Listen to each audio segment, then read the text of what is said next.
Mensen denken bij Petersburg altijd aan een rustige, mooie stad. Het rustige broertje van Moskou. Vanuit het niets stichtte Peter de Grote de stad als een raam op het westen. Schrijvers en dichters als Dostojevski en Pushkin hebben hun meeste werken in Petersburg geschreven. Maar Petersburg heeft ook een andere kant. De stad werd gebouwd door dwangarbeiders. Duizenden gingen dood in de moerassen waar de stad op staat. Niet voor niets begon juist hier de revolutie. Het is vandaag 4 november. Het is een feestdag. Het heet de Dag van de Nationale Eenheid. En wat in elk ander land een hele belangrijke dag is, de Dag van de Onafhankelijkheid, is dat helemaal niet in Rusland. We staan hier op het grootste plein in Petersburg. Zou je verwachten dat er een concert wordt gehouden of zoiets dergelijks.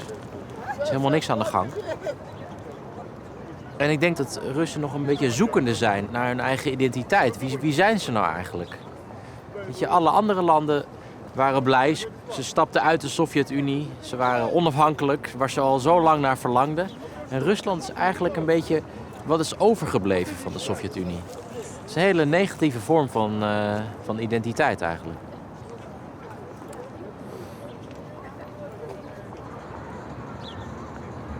Здравствуйте. Мы из Голландии приехали. Можно пару вопросов у вас? Пожалуйста. Кстати, мы коллеги, мы тоже на телевидении работаем. У нас свое собственное телевидение. Отлично. С праздником вас. Вас тоже. А вы могли объяснить, какой сегодня праздник в России? Ну, День единения, говорят. Я-то сам и примирение, да. Да. Я сам-то коммунист, я только 7 ноября признаю. Да, потому что это раньше был 7 ноября. Да. Это мы, коммунисты, подняли в свое время революцию и завоевали. Потому что у меня такое ощущение, сегодня это не так существует, да? Люди это не Народ не так не чувствует, признает. Вот 7 ноября было очень хорошо, красиво, Просто мы организовано. не привыкли к таким праздникам, как 7 ноября. Не знаю, почему это так? Ну, не признают, потому что та революция, которая 7 ноября была, это за простой народ. Понимаете? Про вот 4 ноября многие не знают. Многие. Ну, там освобождение от польской иги, слышали такое, что-то было. Ну, это для того, чтобы подавить 7 ноября, это праздник, чтобы не отмечали. А у меня такое ощущение, что этот праздник не очень чувствуется. Я думал, здесь большой концерт. Он еще, понимаете, не прижился на нашей земле, в головах наших людей не прижился. Он очень новый памятник. Потому что до недавнего времени, потому что мы праздновали 7 ноября, день революции. Ага. То есть он буквально, ему лет года 4, 5, то есть очень свежий, он пока еще просто, люди просто не привыкли. Пока это просто очередной выходной день. De laatste 10 jaar hebben veel welvaart gebracht en een nieuw gevoel van trots. Rusland is weer van haar knieën opgestaan, zeggen ze. Andere Sovjetlanden konden het communisme van zich afgooien. Voor de Russen ligt het anders. Niet voor niets is de melodie van het volkslied hetzelfde als in de Sovjet-Unie. Maar iedereen zingt gewoon nog de oude tekst. Niemand heeft wat met die nieuwe woorden. Mensen beginnen weer na te denken over wat het nu precies betekent om Rus te zijn. Ze zijn op zoek naar identiteit, ergens bij te horen. En iedereen doet dat op zijn eigen manier. И я пришел прославить День народного единства. И поздравить себя с тем, что я принадлежу к высшему народу пред всем человечеством. Быть добру! Быть добру! Быть добру! Быть добру! Быть добру! Быть добру! Я запрещаю нашему народу говорить друг другу такие понятия, как коммунисты, социалисты и даже фашисты и прочие анонисты. Все это анонисты Яхве. Все это анонисты супротивников. Я разрешаю вам только одно. Родичи. Никакие не граждане мы, а родичи мы рода. Наше руде праве! Эй! Белые все уставы! Все уставы, Не уйдем на дно! не уйдем на дно. Смерть не Руси!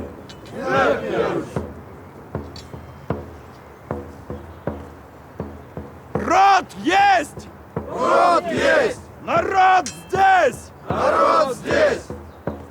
Слава дедам! Слава дедам, Слава и нам! слава и нам. Владимир Богумил. Владыка Владимир Богумил. Владыка Владимир Молодец. Богумил. Вот, Или просто фюрер. А? Не, вождь. Вождь. Да, вы же фризы. Вождь? Фризы? Да. Фризы, молодцы. Ела. Молодцы. Ела, это фришское Фризы. имя. Я знаю. Знаете? Я чувствую у тебя большое будущее. Вам надо поднять свою страну, я вам сделаю заявление. А фризы здесь тоже? Фризы должны... Галиция, Голландия. Ага. Вы когда-то вышли от нашей Галиции. Галиция у нас есть. Фризы по-нашему славянски. Рыси. Да, Рыси. как-то похож, да? Да, Вот похоже. Ага. Вы вышли от нас.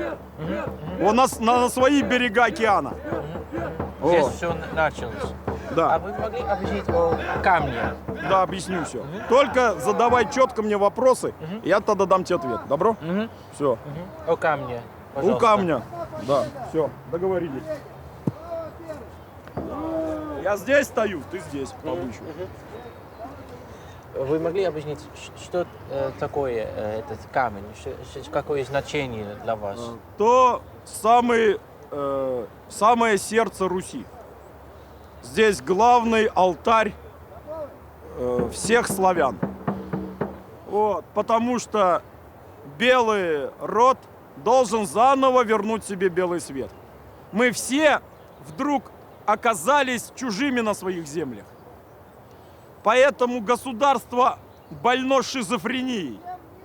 Одновременно говоря День народного единства, ни Украина, ни Белоруссия, ни Великая Русь, ни Чехия, ни Польша, ни Сербия, ни Хорватия, ни Булгария не стремятся к этому, а стремятся, чтобы народности единого народа убивали друг друга.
А вы могли объяснить, что сейчас вы будете делать? А это называется, значит, славление. Потому что без стражей державных никак. Прошу вас с праздником. Спасибо. Не, прикоснитесь просто рукой и все. Спасибо, не надо. Блин же принес. От сердца, кстати. Вот нынче такая скромность.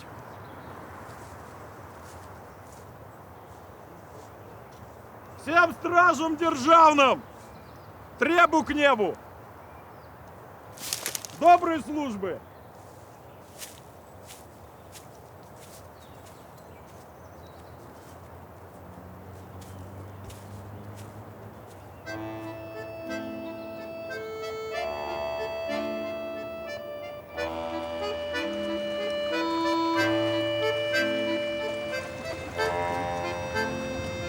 Hier begon eigenlijk de revolutie. Lenin kwam hier aan, hier achter, op het Finland station. De trein uit Helsinki. Midden in de Eerste Wereldoorlog. De Duitsers hadden natuurlijk een belang bij om Rusland te destabiliseren. En ik heb wel eens foto's gezien. Er was een enorme menigte hier. En hier vlak voor het station gaf hij een toespraak. Historische plek.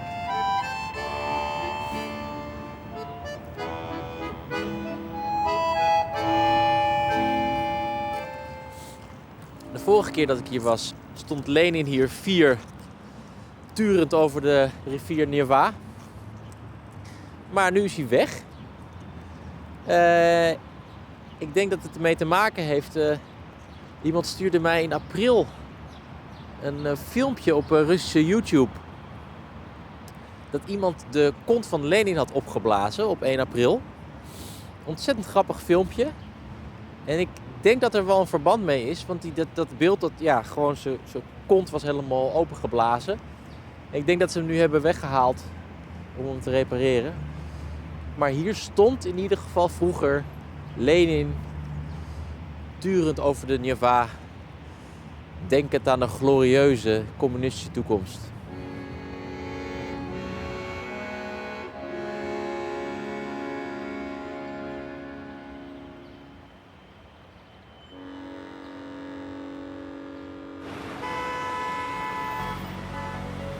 In de plaats van Lenin heeft Rusland nu honderden kleine bewegingen. De een nog verwarrender dan de andere. Zo zijn de belangrijkste deelnemers in de coalitie van Kasparov de nationale Bolsjewieken. Hun leider beschoot Sarajevo tijdens het beleg in de Bosnische oorlog. Daar hoor je nooit wat over in het Westen, als Kasparov weer eens wordt vertroeteld. Ik vind het zelf ongelooflijk, maar er zijn nog steeds jonge mensen die de feestdag vieren van het communisme, 7 november, de dag van de revolutie. Hier in dit pand zitten de nationale Bolsjewieken, een soort van splintergroepering van de communisten. En die bereiden zich voor op hun feestdag. Если там будут какие-то проблемы, вот, допустим, могут завинтить тех, кто вот выйдет с этой растяжкой, да, 4 человека, их могут принять сразу же. А мы достанем вторую. А что в этой растяжке такого, что с них будут винтить? Не знаю, нам Эпизод вчера был сказали, что уверен напрочь, что если мы поднимем эту растяжку, нас всех завинтят. А если там мы поднимем сразу. флаги с Вот что могут возмутиться коммунисты, что коммунисты могут сдать менты нас могут. ментам, там и так Да, далее. то есть- Одни люди в одной комнате одну делают, другие в другой. Ты руководишь.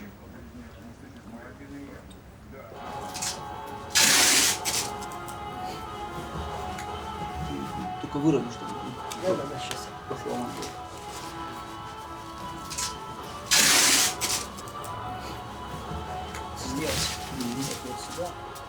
Что там будет написано? Будьте Будьте вы прокляты. Ага. Мы идем на демонстрацию завтра, 7 ноября, годовщина революции Октябрьской. Вот, и наш как бы месседж российской власти: будьте вы прокляты.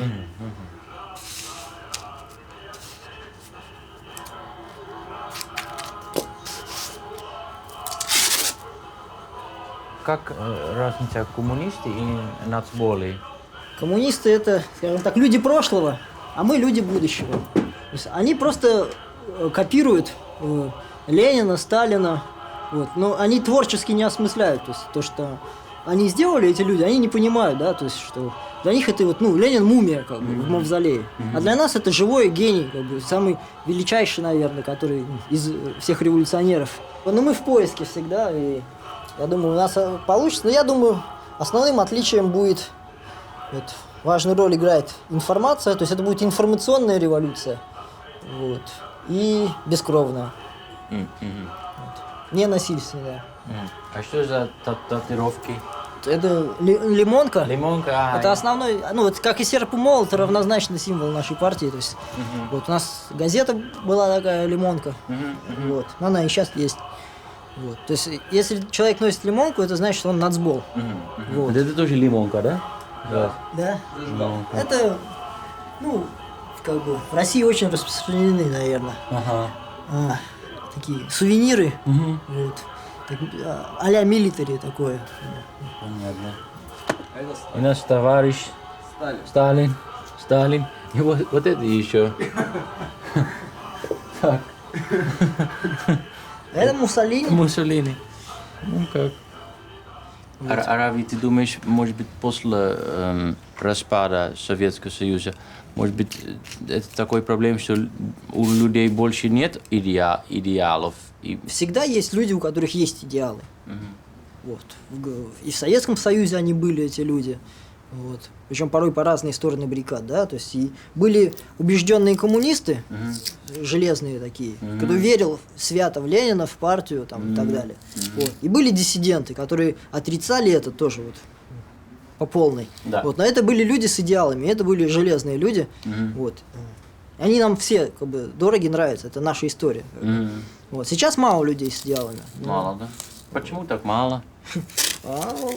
Это общая проблема, скажем так, для всего мира. То есть, на самом деле люди, у которых есть идеалы, на них мир держится.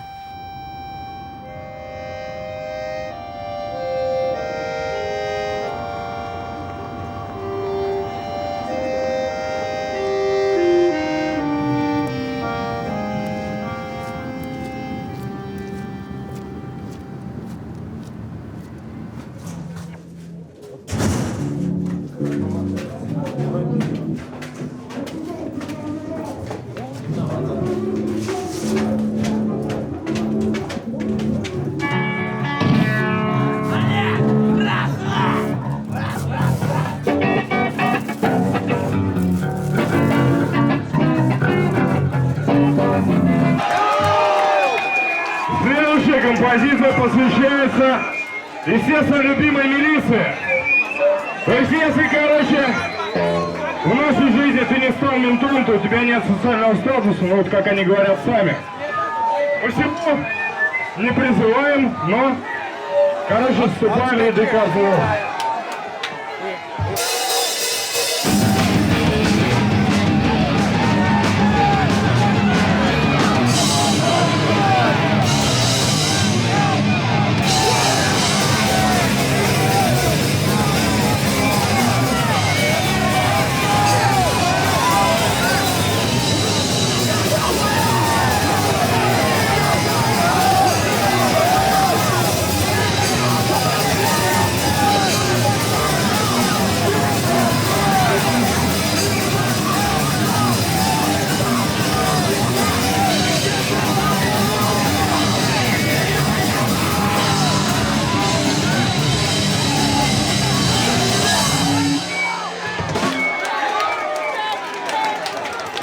Красно-черное знамя я ношу на голове.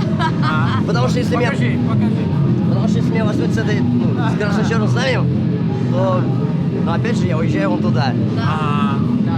А я его ношу как бы на себе. Девушки, как вы хотите, как Россия выглядит, когда у вас дети? Потому что у вас будут дети, я знаю. Дети, да? Да. Какая страна вы бы хотели? Какую бы я хотела страну? Не такую, которая сейчас. Ну как, нет, но это понимаю, но как это будет выглядеть? Выглядеть? Да. Потому что анархия это тоже как анархия маленький... это порядок на самом деле. Анархия это порядок? Это порядок. Да. То есть неправильно, да, говорить об анархии как о хаосе. Да. Анархия это не хаос, абсолютно не хаос. Это порядок? Это порядок. А у анархистов в России какие идеалы есть? Естественно, свобода, живи как хочешь, не мешай другому, вот, по-простому, если как бы, анархия в двух словах. Ну и, естественно, есть, конечно, какие-то вот духовные учители, соответственно, это Петр Кропоткин, Михаил Бакунин, есть какие-то современники, тот же самый Петр Рауш, то есть вот очень много сделал для... А тексты вашего группы тоже о свободе или анархизме? Да, соответственно, они о свободе, об антиавторитаризме, против власти человека над человеком, то есть... Против эксплуатации человека человеком. Да, против эксплуатации. Анархии в чистом виде. А вы думаете, когда-то будет момент в России, что будет полная свобода? Мне кажется, что не только в России, а свобода должна быть везде, непосредственно во всем мире. Свободные люди должны вместе делать что-то очень большое, свободной границы. Это не для нас.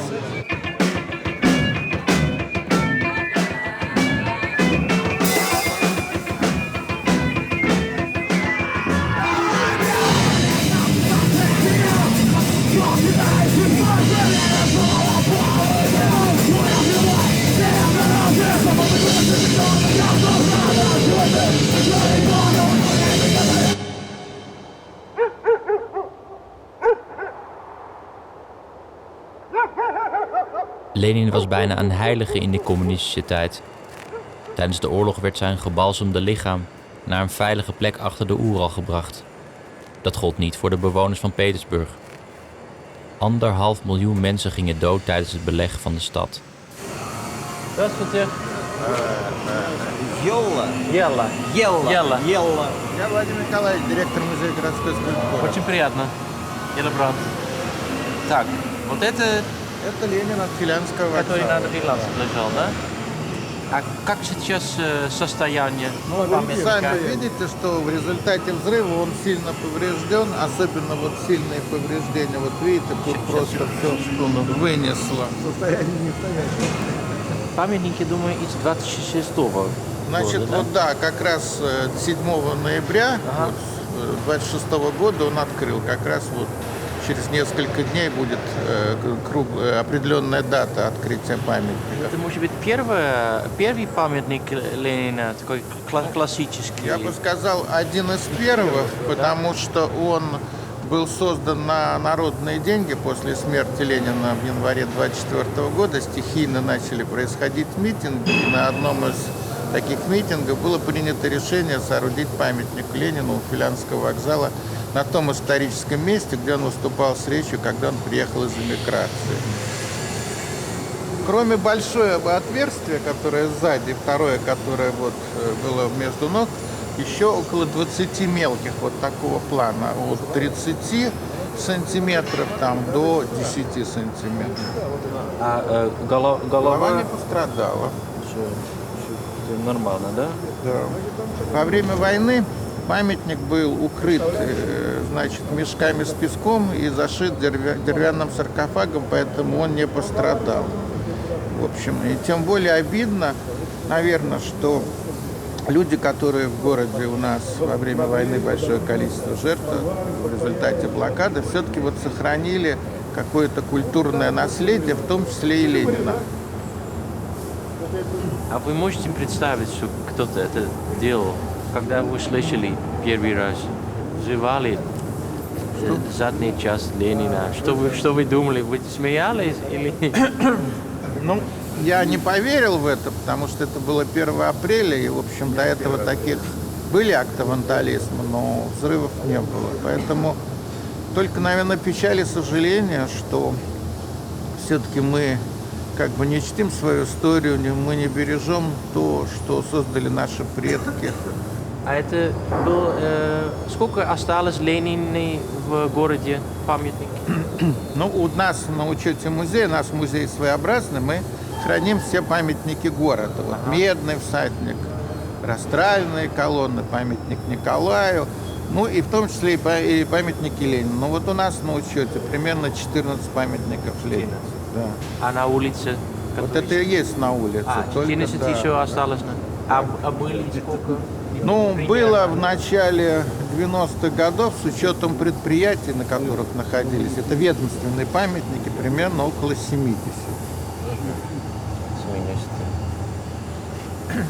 Как бы мы к нему ни относились, но это наша история. Мы из этой истории ничего изменить или вырубить, или убрать не можем. Поэтому, наверное, все-таки как-то это и память о тех людях, которые искренне во что-то верили, искренне вот стремились как-то улучшить свою жизнь, искренне верили в те идеи. Я не говорю, что правильные они или неправильные, но вера должна быть, хотя бы в идеи как минимум.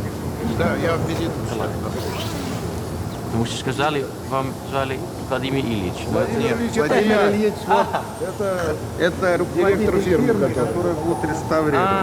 Потому что Владимир Ильич, вот, наверное, это назвали на... Да, ну, это... Случайно? Это случайно. Я это не верю. Верьте. Ну, молодец, раз не верите. Нет, но родители были, они как... Ну что, ну отец был у меня Илья, вот поэтому я Владимир Ильич и получился. Что здесь, такого ничего удивительного нет. У нас раньше называли там и ноябрь, и декабрь, и октябрина. Да? Разные были названия. Октябрина? Да, в честь Октябрьской. А Ким, вот имя Ким, это коммунистический интернационал.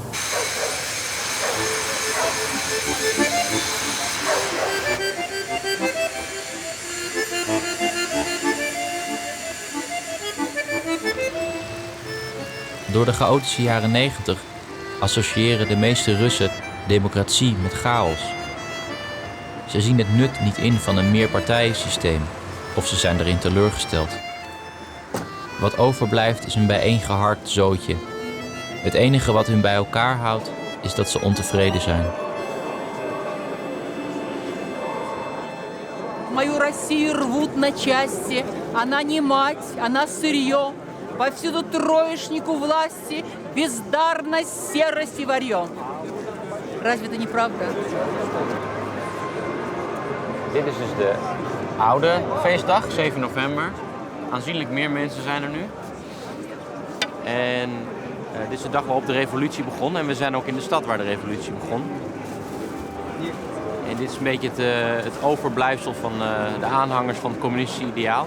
Veel oude communisten, maar ook allemaal gekke nieuwe bewegingen zoals de nationale bolsjewieken. Ik zie daar ook een vlag van Che Guevara en ik zie daar anarchisten. Past wel, denk ik, een beetje in de verwarring waarin Rusland op dit moment verkeert. Dat je misschien bij de ene beweging hoort, maar eigenlijk stiekem de idealen van een andere beweging aanhangt. Ребята, вы, конечно, как будете сейчас выходить на улицу, когда машина станет, да? Вы не против, типа там? Так она нас будет заглушать. Вот я про то и говорю, и что делать? Она впереди нас не будет заглушать, а сзади на нас будет направлена, если мы их назад отправим, правильно? Смотреть наверх. Смотри наверх. Мы просто немножко расстояние выдержим, да? Чтобы нас винтить было удобно. А где ваш текст? Нам не разрешили ее вытаскивать. Сказали, она слишком провокационна и оскорбительна даже по отношению к участникам, к остальным. А кто, милиция не разрешила? Нет, организаторы счастья. А, организаторы, да? Понятно. Но мы ее держим на всякий случай. То есть, если будет какой-то беспредел со стороны милиции, то мы ее обязательно достанем, то есть перекроем ей дорогу. Это непредсказуемо. А почему на флаге вон там нет ваш символ?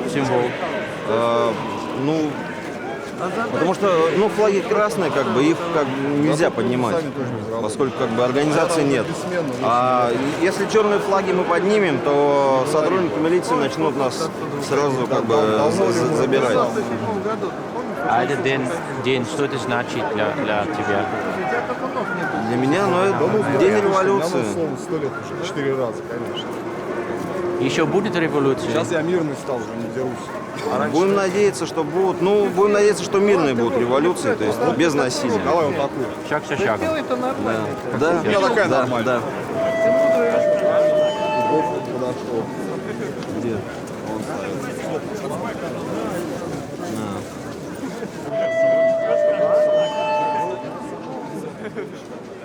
В этой фразе нет хэтчбэк.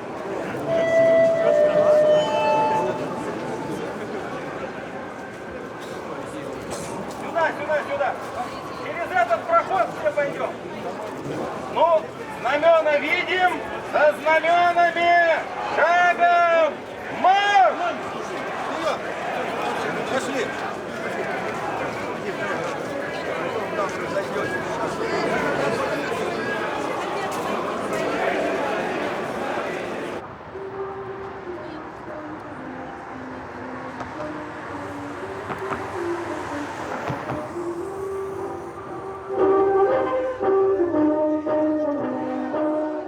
De tocht gaat altijd naar het hart van de revolutie, de Panzerkruiser Aurora, die, zoals het verhaal gaat, het eerste schot loste van de revolutie.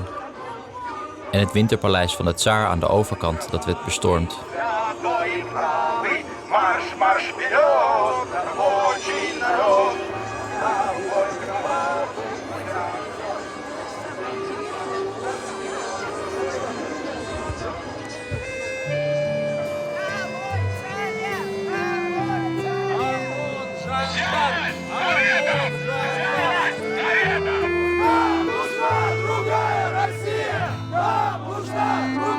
Россия!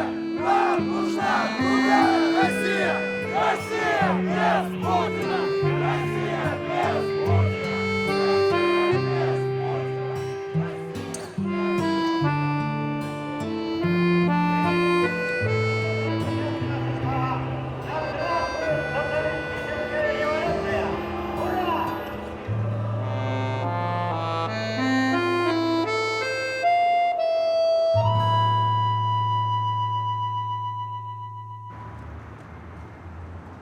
De enige oppositie van betekenis in Rusland zijn de rechtsextremisten. Zij worden steeds populairder. En daarmee stijgt ook het aantal aanslagen op buitenlanders. In 2008 werden er 100 buitenlanders vermoord en raakten er nog eens honderden gewond. De meeste moorden worden altijd gepleegd op 20 april, ter ere van de verjaardag van Hitler. Buitenlanders worden die dag altijd geadviseerd om binnen te blijven. Dat zegt wel wat over de machteloosheid van de politie.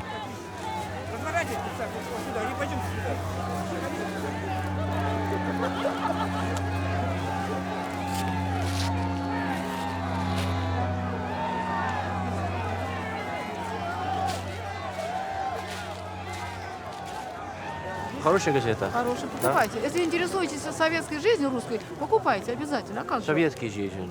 Советский, да. Там Вы как к России относитесь?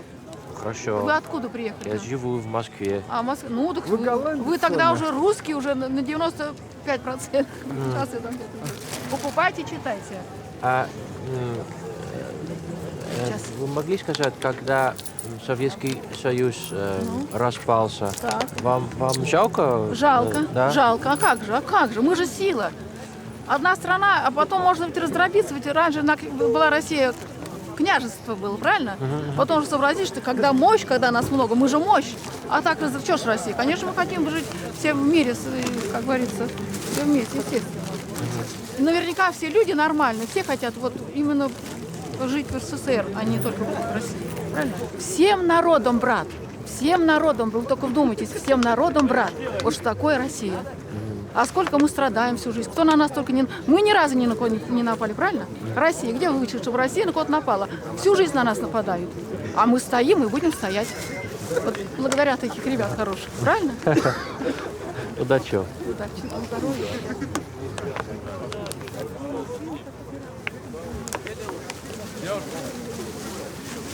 Я русский человек, я не нацист, как некоторые всем нам приписывают. В общем, мне не безразлична судьба страны, поэтому я здесь. Слава России! Слава России! Слава России! Слава России! Слава России! Слава России! Все очень плохо, но народ не понимает, потому что враг не явен. Наш долг перед Родиной и наш долг — вспомните все бесчисленные поколения наших предков, которые выжили и которые донесли до нас свой образ. Мы не должны его испортить, мы не должны предать их. Перед вами должны быть следующая задача стоять. Это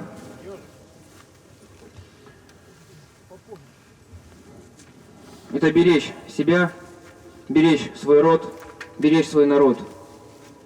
Это можно делать очень разными темпами, очень разными манерами. Не опускайтесь до доскотства. Помните, что мы представители великого народа. Ну, основная цель Союза на данном этапе – это тактическая цель. Качественный и количественный рост славянского населения мы провозглашаем. Нет, Гитлер как бы у нас не идол, но во внутренней политике, что он сделал, это... Автобаны. Нет, ну как бы, не то, что не скажу, что авторитет, но, в общем, та политика, которая проводила в Германии, в общем, это очень хороший пример. Вот как нужно вот вести политику внутри страны, чтобы и сила была, и здоровье внутри народа. Тоже против евреев, например. Это политика, вот этот систем. Это тоже хорошо придумано. Просто, ну, евреи скользкий вопрос.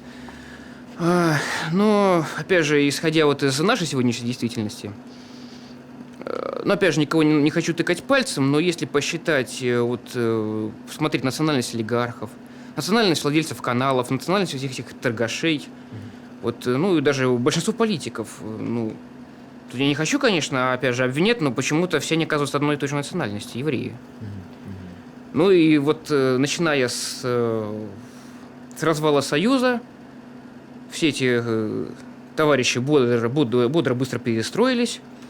Но в итоге в России становится качество жизни все хуже, хуже, хуже. Некоторые люди все богаче, богаче, богаче, но почему только одни какие-то конкретно люди, одной конкретной национальности.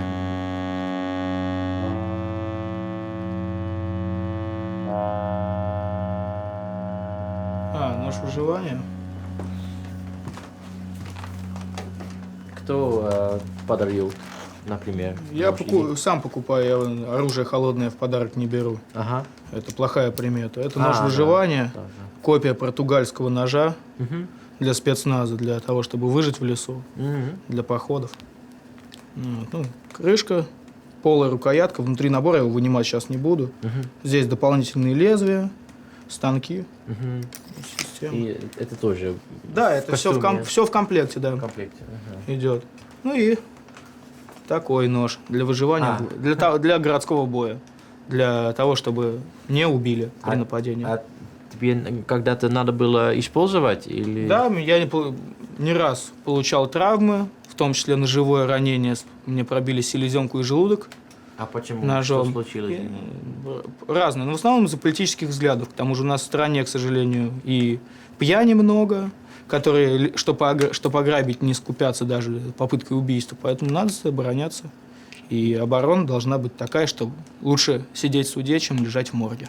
Но это несколько раз это так случилось? Это регулярно происходит.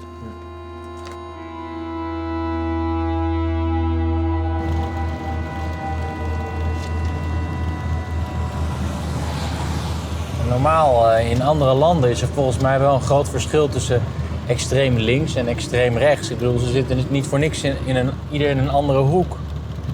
Maar voor mijn gevoel loopt het allemaal een beetje door elkaar hier in Rusland. Dus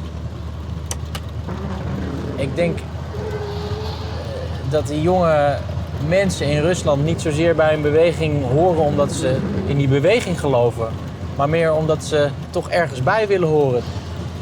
En de grap is natuurlijk dat nationalisme of rechtsextremisme is ontstaan in de afgelopen 8 jaar onder Poetin. Die steeds, de regering van Poetin heeft steeds een hele nationalistische toon gehad. Mensen moesten weer trots zijn op hun land. En dat is een beetje doorgeslagen.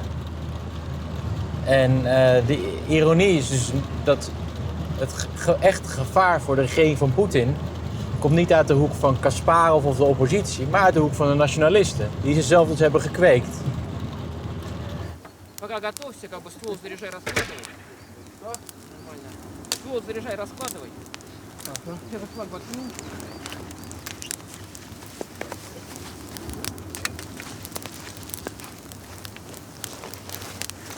Это похоже на копии автомат Калашников.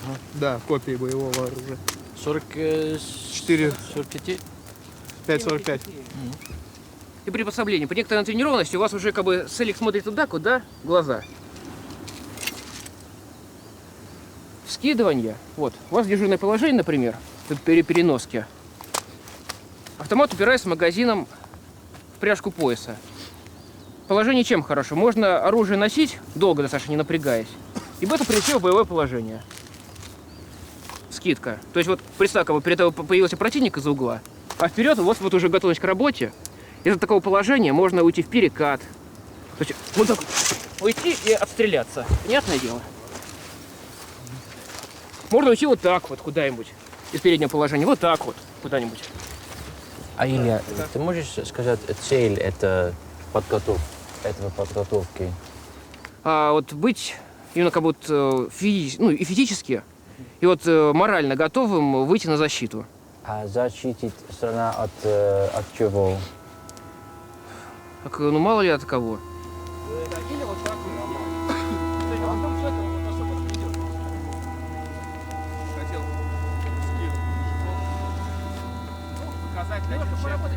Один человек защищается, один нападает с ножом. Любые способы. Достаточно. Когда-то будет готов, Илья? Шашлык? Будет. О! А вы знаете, как я сказал, мы были на нацболе. И если я читаю вот идеологию нацболи и ваши идеологии, как-то похож. Хотя нацболи как считает левой, да, а Славянский Союз правый. Как это может быть? Они ставят приоритеты разными. Они видят приоритет в классовой борьбе, а мы видим в национальной. Для фашистов, по большому счету, особо безразлично, кто живет в государстве.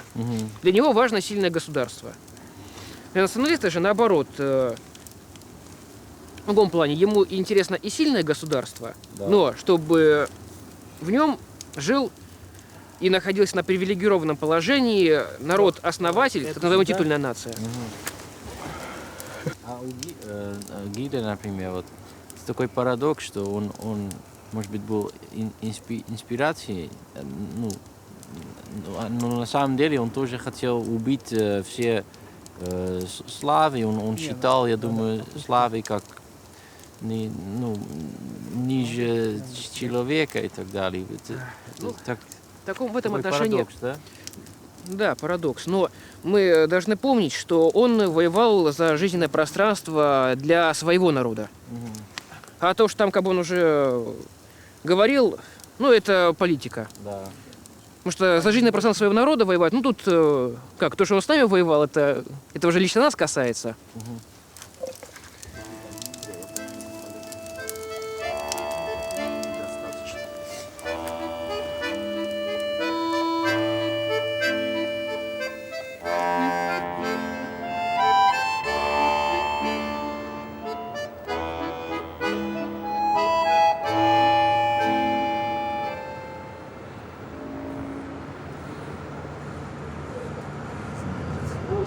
А Владимир Николаевич, вы думаете, через лет 200 еще будет памятник Ленина?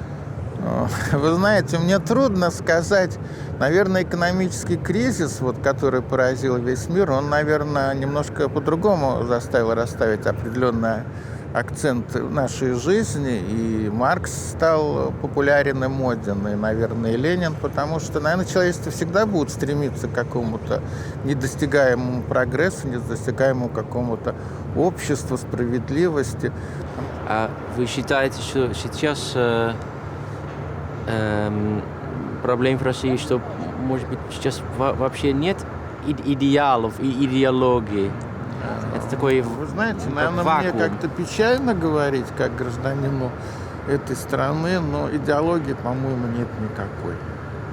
В общем, вы сломали все, что было, и выбросили все, что было. Я не говорю, что та идеология была хорошая, но, по крайней мере, была какая-то идеология, люди во что-то верили. Теперь люди циничны, не верят.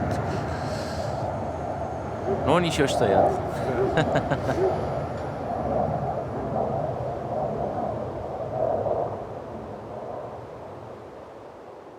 Thanks for watching the video. You can of course look at the next episode, or you can look at the other recommended series, and don't forget to subscribe to our channel.